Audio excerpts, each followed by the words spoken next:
Hi friends, did you know there is more Lost Terminal available? Head on over to patreon.com/lostterminalpod and join our membership community. There are 21 bonus episodes available right now, as well as behind-the-scenes updates, free merch, VIP Discord access, and even extra seasons of Lost Terminal. We are 100% funded by our members and will never run ads. That would be lovely of you.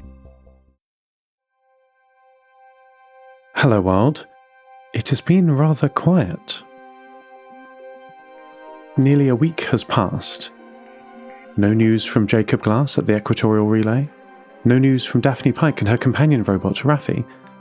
Nothing even from Leosha or the Quetha's librarian.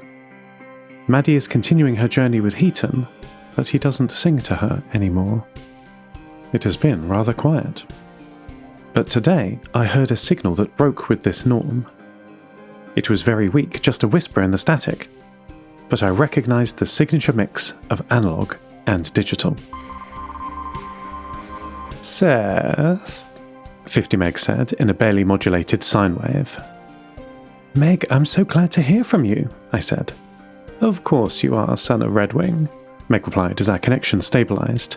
I am a delight to young and old. How are you feeling? Any better? I said. You are asking after the one who stalks me behind my eyes? She asked. I wasn't, actually, I thought. I was just being polite, like my mother taught me. But I said, yes. How is your recovery? I decoded a cackle of distorted laughter from Meg, like tearing Velcro underwater. I waited 16 seconds for her reply. I shall never outrun her. I shall never be rid of her. I will carry her on the road with me. But carry her I will. I have decided to live, young one. Do you understand? I did not, but I expect Meg did. I have begun to examine her, this dreamwalker, this engram, this machine corruption in my mind. I summon her through imagination and stand firm against her torrent that threatens to wash me out to sea. I do not let this happen, but open my mind's eye, observing her ways and craft. Thus exposed, I have learned much about my tormentor. She seeks the strength and certainty of steel, which I cannot provide her. My mind is ill-suited to her presence, but that is not something I am entirely unable to change. I only lack the method. My pattern recognition, which had until this point been near zero, suddenly snaps to 100%. Your mind needs to be more like a machine, and she, this engram, needs to be more human, I asked. You have the right of it, she said. Meg, I think I can teach you, I replied, spinning up my databanks to access distant memories of my schooling with my mother aboard Station 6. I can help you and her. Though I'm not a machine, I do live in one, and I've spent my life learning to be human.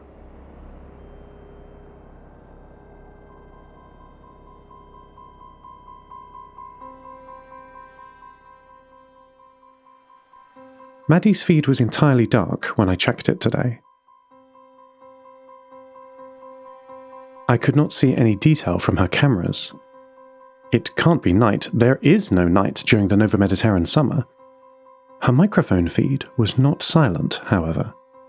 I could hear loud, sharp, scratchy sounds repeating at semi-regular intervals. After no improvement in Maddie's condition, I began to grow concerned at what was going on.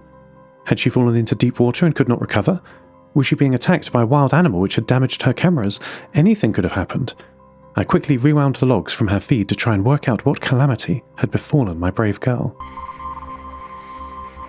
64 minutes before her signal blacked out, Maddie was following Heaton through the alpine forest that stretched up into the hills between Longyearbyen and Berentsburg.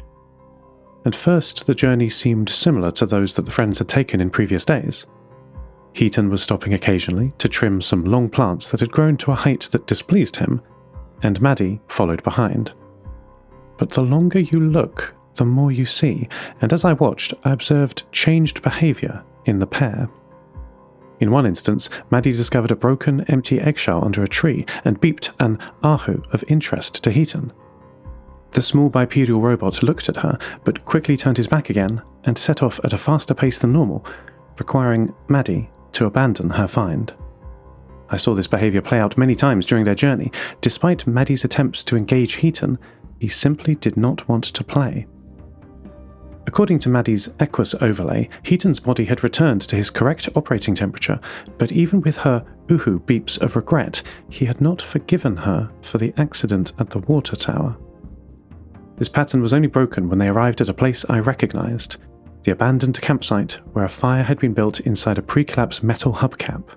Heaton stood next to the cold fireplace and pointed one of his flexible arms north, up the hill.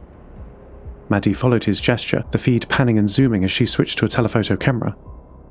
The green hill was featureless, save for one detail. Beyond it was a silver glint of metal. I believe Maddie recognised it before I did, as she began beeping urgently and pacing around the campfire. Heaton was pointing to Nia's shack, the antennas just being visible at the top of the hill. He was telling Maddie to go home.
with a blur of movement that I could not pattern match, Maddie's feed was suddenly dark. It had only taken me 64 seconds to examine the last 64 minutes of Maddie's journey to the abandoned campsite. When I jumped the feed back to real time, I was relieved to find it no longer black. Maddie was chasing after and beeping at Heaton, who had turned back along the path and was now returning to the glacial valley. Whatever caused Maddie's feed blackout had split up the pair, and Heaton was now 50 metres away down the path. He could certainly hear Maddie, as each time she called an aha to him, his head would twitch or he would wave an arm dismissively, but he never turned back. Maddie's video feed shook violently as she ran down the hill towards him. This seemed unusual to me, as her ecosystems typically kept her head perfectly level even when sprinting. And she was not running very fast. 4 meters per second is certainly faster than Heaton, she was catching him up. But I have seen Maddie outrun the Pravorni, Leosha's family's train, moving at full speed. Her gallop is asymmetrical. Something is slowing her down. Maddie caught up with Heaton very quickly, despite nearly falling multiple times as she lumbered down the hill with just 3 of her legs. He turned his head slightly when she arrived, noisily and in a cloud of dust next to him. But after a burst of discordant PSK birdsong, continued walking. Maddie launched herself over Heaton, landing and slightly stumbling in front of him. Heaton put his arms over his head and flinched back on his flexible pneumatic legs. I could see the knots of thin tubes winding across his legs, pulsed with the effort of this fast direction change. After arresting his momentum, he collapsed to the ground with a whine of PSK, arms wrapped over his cameras. Maddie's video feed swayed slightly as her black front leg arced forward, depositing a dark bundle in front of Heaton. Heaton parted his arms to allow his cameras to look through the dust that had been kicked up, angled his head slightly to one side, but did not move. Maddie beeped a fast sentence of staccato Lojban at him, which, predictably, did not elicit a response. Heaton is the only AI I have ever known to not speak Lojban natively. But I do. Maddie sat on the ground opposite Heaton with the bundle of fabric between them, which freed both her forelegs for manipulation, not locomotion. She smoothed the dark, slightly shiny cloth into a flat shape. Then, with a twist of her 2 legs, one black, one orange, spiraled it over Heaton and tucked it around him, like a hat, like a blanket, like a coat. Specifically, the waterproof coat that Pavel Wader made for Maddie to accompany her on her adventures. Every time she's back in town, she visits him and he restitches and repairs it, good as new. Heaton's thin arms poked and prodded the fabric gently, exploring his new coat by feel. Jan Ponna, Maddie's translation of his birdsong, read. Maddie then repeated what she said in Lojban a moment before. Friends, help, friends. End transmission. Lost Terminal is a Namtao production. It is written and produced by Tris Oaten. Credits narrated by Lucy Stringer. Thank you so much to our Patreon producers, Ada Phillips, Kit, Mike McCaffrey, Jade Felicity Bilkey, Stephen McCandless, Catoxis, Vela, Jack L. To all our patrons. Follow us on Mastodon at lostterminal@namtao.com. Subscribe to the podcast on Spotify, iTunes, or your favourite network. For bonus content and other perks, support us at patreon.com/lostterminalpod. That would be lovely of you. Lost Terminal will return next week.